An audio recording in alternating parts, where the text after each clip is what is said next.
Ladies and gentlemen, today I would like to talk about a topic that is extremely relevant in modern public life: logical fallacies in political debates.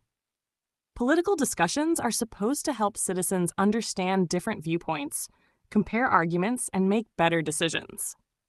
In reality, however, many political debates often turn into emotional battles, where people defend their opinions at all costs rather than honestly examining the evidence.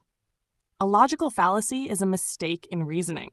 It may sound persuasive, especially when it is delivered with confidence, humor, or anger, but it does not actually prove the point. Fallacies are especially common when people are deeply attached to their political beliefs. In such situations, winning the argument often becomes more important than discovering the truth. One of the most common fallacies is the ad hominem attack.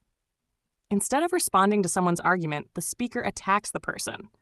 For example, if someone says, "We should reform the tax system," an opponent might reply, "You only say that because you are rich," or "You are too naive to understand economics." The problem is that even if the person is rich or naive, their argument may still be valid. Attacking the speaker does not automatically disprove the claim. Another frequent fallacy is the straw man argument. This happens when someone distorts or exaggerates an opponent's position in order to make it easier to attack. For example, if one politician says, "We need better regulation of social media," the opponent may respond, "So you want to destroy freedom of speech." This is not a fair representation of the original argument. The person has created a weaker version of the opponent's view and then attacked that version. A third important fallacy is the false dilemma, sometimes called black and white thinking. This occurs when someone presents only two options, even though more possibilities exist.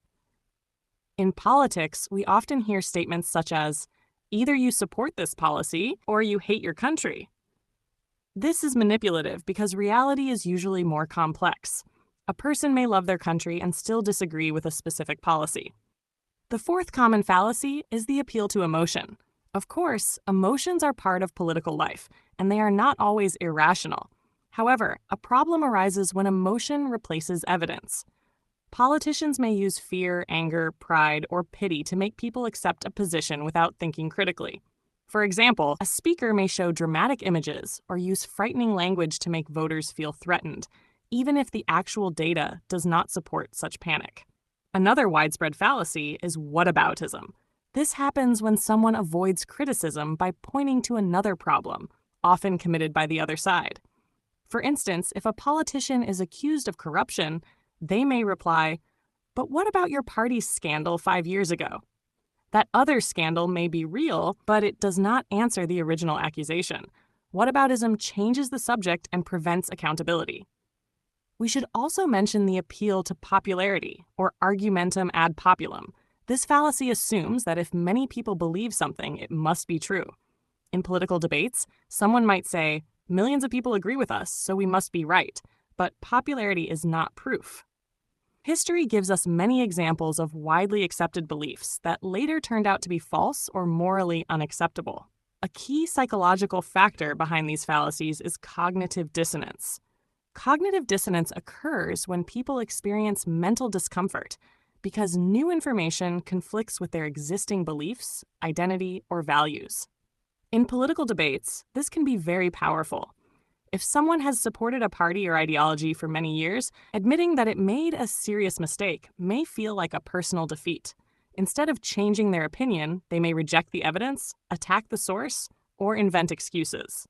This is why political arguments often become so emotional. People are not only defending ideas, they are defending their identity, their group, and sometimes their sense of moral superiority. Logical fallacies help them protect that identity. Unfortunately, they also make honest debate much harder. So what can we do?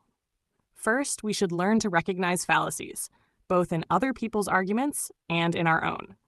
Second, we should ask simple questions. Does this actually answer the argument? Is there evidence? Am I attacking the idea or the person?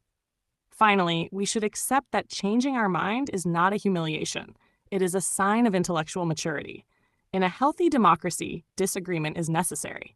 But disagreement becomes useful only when people argue honestly. Logical fallacies may help someone win applause, but they rarely help society get closer to the truth. And in politics, truth is not a luxury, it is a survival tool.